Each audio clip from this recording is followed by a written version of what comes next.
Bruce सोकर उठा तो उसने देखा कि वह पानी के ऊपर खड़ा है। उसने संभल कर पीछे मुड़कर देखा। अगले ही पल ब्रूस ने सीधे पानी पर चलने का जादू दिखाया। अचानक से सुपर पावर्स मिलने की वजह से अब तो उसके चलने में भी एक अलग ही स्वैग आ गया था। यह कंफर्म करने के लिए कि वह कोई सपना नहीं देख रहा है, उसने बस अपना हाथ घुमाया और पास का फायर हाइड्रेंट अपने आप खुल गया। वह एक कपड़ों की दुकान के बाहर गया। वहां उसे एक शर्ट पसंद आई। उसने जादू से पलट कर देखा और देखते ही देखते उसके बदन पर दुकान के पुतले वाली शर्ट आ गई। अगली सुबह उसने अपनी खोई हुई नौकरी वापस छीन लेने का फैसला किया। वह अपनी खटारा कार के पास आया, पर उसको लगा कि यह बेकार कार उसके नए स्टेटस के हिसाब से ठीक नहीं है। ब्रूस ने जादू चलाया और 1 सेकंड में उसकी कचरा गाड़ी एक न्यू सुपर कार में बदल गई। जब वह ऑफिस आने के भीड़ भाड़ वाले टाइम में फंसा तो उसने अपने दोनों हाथ हवा में घुमाए और आगे की सारी गाड़ियां अचानक किनारे हट गईं, जिससे उसके लिए एकदम सीधा रास्ता बन गया। रात को उसकी गर्लफ्रेंड ने चांद देखने की ख्वाहिश की। ब्रूस ने एक रस्सी से चांद को बांधा और उसे जोर से अपनी तरफ खींच लिया। कल तक वह सिर्फ एक बदकिस्मत रिपोर्टर था जो रोज ऑफिस जाते वक्त ट्रैफिक में फंसता था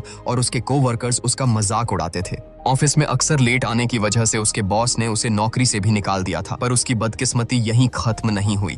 जब उसने एक गुंडे को एक बेचारे होमलेस भिखारी को परेशान करते देखा तो वह उसको रोकने आगे गया, पर उल्टे उन गुंडों ने ही उसकी बुरी तरह पिटाई कर दी। घर लौट कर आया तो मानो उसके कुत्ते ने भी उससे दुश्मनी निकाल ली और सीधे सोफे पर ही सुसु कर दिया।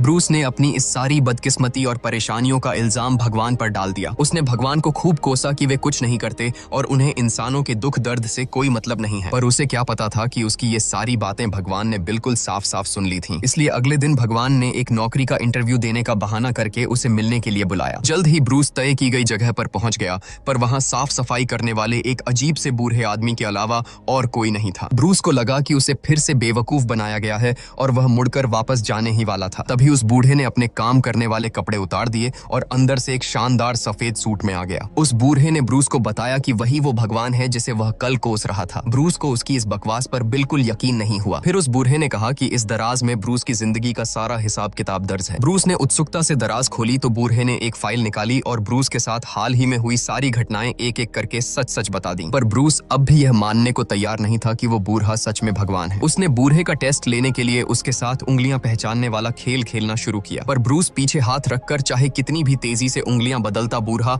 हर बार बिल्कुल सटीक अंदाजा लगा लेता। तब बूढ़े ने ब्रूस से कहा कि क्योंकि तुम्हें लगता है कि मैं भगवान कहलाने के लायक नहीं हूँ, तो अब से मैं ये काम तुम्हें सौंपता हूँ। अब से तुम भगवान हो। ब्रूस को लगा कि यह बूढ़ा तो बिल्कुल पागल है और वह इसे और बर्दाश्त नहीं कर पाया। घबराया हुआ ब्रूस वहां से भागकर पास के एक कैफे में गया और उसने एक कप कॉफी ऑर्डर की। उसने सोचा कि क्यों न अपने दिमाग से कॉफी के कप को खिसकाने की कोशिश की जाए। कप सच में उसके इशारे पर खिसकता हुआ उसके पास आ गया। यह देखकर बगल में बैठा एक अंकल तो बिल्कुल सन्न रह गया। तभी भगवान ने आकर उसे बीच में टोका। भगवान ने अपना सारा काम ब्रूस को सौंप दिया और उसे बताया कि वह इन जादुई ताकतों का इस्तेमाल जैसे चाहे कर सकता है, लेकिन वह किसी दूसरे इंसान की सोच या उसके मन को कंट्रोल नहीं कर सकता। इतना कहकर भगवान मजे से छुट्टियां मनाने चले गए और यहीं से शुरू हुई ब्रूस की चीट कोड वाली लाइफ। वह सड़क पर आया और उसने फायर हाइड्रेंट की तरफ उंगली दिखाई तो वह तुरंत एक फव्वारे की तरह फूट पड़ा। कोई भी मनपसंद कपड़ा देखने पर उसे अब पैसे खर्च करने की जरूरत नहीं थी। बस आंखें बंद करके नए कपड़ों के बारे में सोचना था और वो तुरंत उसके शरीर पर आ जाते। घर लौटते वक्त उसने फिर से उसी गुंडे को एक भिखारी को परेशान करते देखा। इस बार वह पूरे स्वैग के साथ सीना तान कर उनके पास गया और उन्हें रुकने को कहा। उसने कहा कि अगर वे गुंडे उस भिखारी से माफी मांग लें तो वह उन्हें माफ कर देगा। गुंडों के लीडर ने कहा कि वह माफी तभी मांगेगा जब वह किसी बंदर को जन्म देगा। उसके इतना कहते ही अगले ही सेकंड गुंडे के पिछवाड़े से सच में एक बंदर बाहर निकल आया। यह देखकर बाकी गुंडे डर के मारे दुम दबाकर भागने लगे। तब ब्रूस ने अपना बड़ा सा मुंह खोला और हजारों मधुमक्खियां निकालकर उन गुंडों को अच्छा सबक सिखाया। जाते जाते वह छोटे बंदर को यह बताना नहीं भूला कि जहां से आए हो वहीं वापस चले जाओ। अब इस दुनिया में ऐसा कुछ नहीं था जो ब्रूस सोच न सके या कर न सके। रात को उसने अपनी गर्लफ्रेंड के साथ एक बढ़िया सा जश्न मनाने का सोचा। एक शानदार माहौल बनाने के लिए उसने पहले अपने हाथों से चांद के पास वाले काले बादलों को पोंछकर साफ किया। फिर एक रस्सी से चांद को खींचकर बहुत बहुत करीब ले आया। आखिर में उसने आसमान में कुछ टिमटिमाते सितारे भी सजा दिए। जब उसकी गर्लफ्रेंड ने यह नजारा देखा तो उसकी आंखें फटी की फटी रह गईं। उसने अपनी जिंदगी में इतना बड़ा चांद कभी नहीं देखा था। उस रात दोनों ने एक बेहतरीन और रोमांटिक रात गुजारी। अगले दिन उसका कुत्ता फिर से घर में सुसु करने वाला था, पर ब्रूस के एक इशारे से कुत्ते ने न सिर्फ इंसानों की तरह टॉयलेट में खड़े होकर सुसु करना सीख लिया,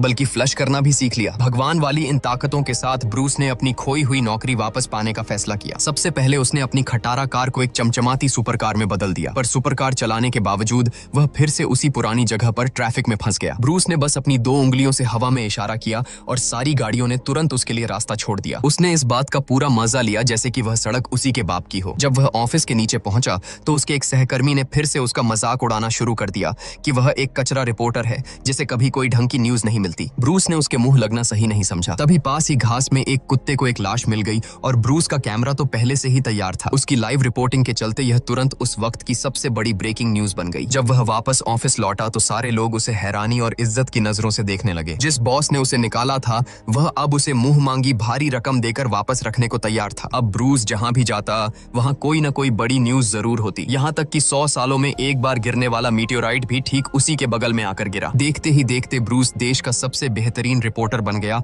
और उधर घर पर जादुई ताकतों की मदद से उसका कुत्ता अब बैठकर टीवी पर न्यूज देखना भी सीख गया था। अपने उस घमंडी कलीग से बदला लेने के लिए ब्रूस ने लाइव न्यूज ब्रॉडकास्ट के दौरान जादू से उसके मुंह से ऊट पटांग बातें बुलवा दी। यह प्रैंक इतना जबरदस्त था कि उस कलीग को नौकरी से निकाल दिया गया और ब्रूस मजे से उस न्यूज एंकर की कुर्सी पर बैठ गया। रात को उसने अपनी गर्लफ्रेंड को इस कामयाबी का जश्न मनाने के लिए एक खास डिनर पर बुलाया, पर अचानक उसके दिमाग में बहुत सारी अजीब और शोर शराबे वाली आवाजें गूंजने लगीं। ब्रूस अपना सिर पकड़कर चीखता हुआ रेस्टोरेंट से बाहर भागा और अगले ही सेकंड वह सीधे माउंट एवरेस्ट की चोटी पर टेलीपोर्ट हो गया। वहां भगवान ने उसे बताया कि ये सारी आवाजें उन लोगों की हैं जो भगवान से प्रार्थना कर रहे हैं और इन प्रार्थनाओं को सुनकर उन्हें पूरा करना भगवान का काम है। ब्रूस ने कहा कि यह काम तो बहुत ही आसान है। उसने अपनी शक्तियों का इस्तेमाल करके उन सारी दुआओं को फाइलों में बदल दिया, पर वो फाइलें इतनी सारी थीं कि उन्हें संभालना नामुमकिन था। फिर उसने उन दुआओं को चिपकने वाली पर्चियों में बदल दिया, पर पर्चियां इतनी ज्यादा थीं कि वे हर जगह चिपक गईं, यहाँ तक कि उसकी गर्लफ्रेंड के शरीर पर भी। जब यह तरीका भी काम नहीं आया तो आखिरकार उसने जादुई ताकत से उन प्रार्थनाओं को कंप्यूटर के एक ईमेल सिस्टम में बदल दिया। उसने बिना एक भी दुआ पढ़े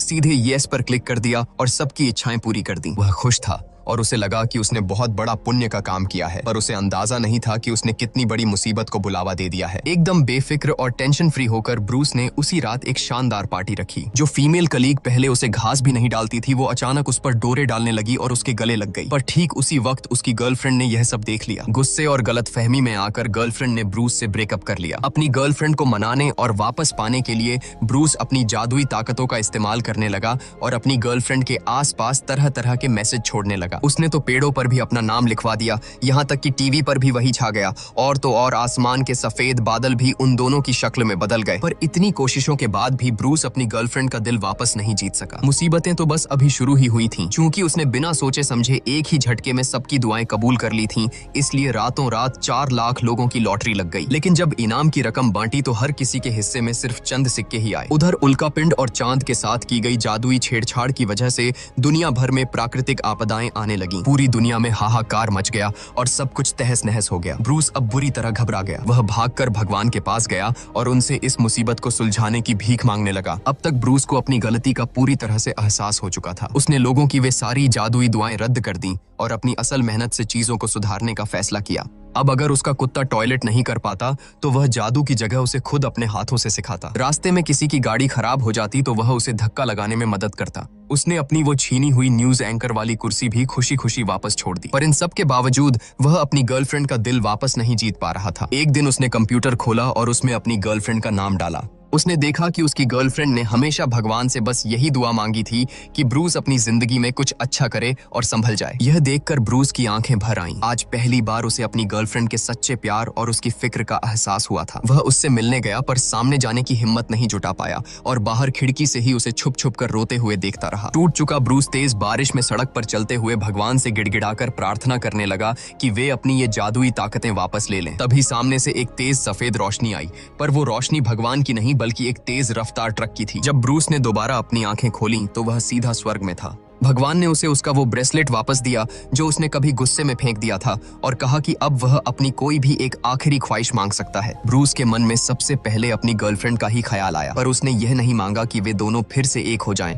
क्योंकि वह नहीं चाहता था कि उसकी वजह से वह बेचारी फिर कभी दुखी हो। ब्रूस ने भगवान से बस इतना मांगा कि उसके जीवन में कोई ऐसा सच्चा और बेहतरीन इंसान आए जो उसे बेइंतहा प्यार करे और उम्र भर उसकी हिफाजत करे। यह सुनकर भगवान मुस्कुराए और उन्होंने अपने हाथ से ब्रूस को एक हल्का सा धक्का दिया। अगले ही पल ब्रूस उसने अस्पताल के बिस्तर पर अपनी आंखें खोली। उसकी गर्लफ्रेंड को जैसे ही उसके एक्सीडेंट की खबर मिली थी, वह भागती हुई आई और रोते हुए सीधे ब्रूस के गले लग गई। इस तरह उनके बीच की सारी दूरियां खत्म हो गईं और वे दोनों हमेशा के लिए फिर से एक हो गए। इस घटना के बाद ब्रूस का जिंदगी को देखने का नजरिया ही बदल गया। वह खुशी खुशी जीने लगा और उसने भगवान को कोसना या उनसे शिकायत करना बंद कर दिया। उसने समझ लिया था कि अब वह अपने हाथों की मेहनत से खुद अपने चमत्कार बनाएगा। इस दुनिया में कोई भी इंसान मामूली नहीं है, बस हमारी इच्छाएं कभी शांत नहीं होती। जैसा कि भगवान ने कहा था कि अगर तुम सच में कोई चमत्कार देखना चाहते हो तो पहले खुद मेहनत करो। हमें जिंदगी के प्रति हमेशा अपना जोश और जुनून बनाए रखना चाहिए। अगर जिंदगी में कोई चमत्कार नहीं होता है तो मेहनत करके हमें खुद एक चमत्कार बन जाना चाहिए। दोस्तों, अगर आपको सिर्फ एक दिन के लिए भगवान वाली ये सारी सुपर पावर्स मिल जाएं तो आप सबसे पहला काम क्या करेंगे? कमेंट्स में अपना सबसे क्रेजी आइडिया बताओ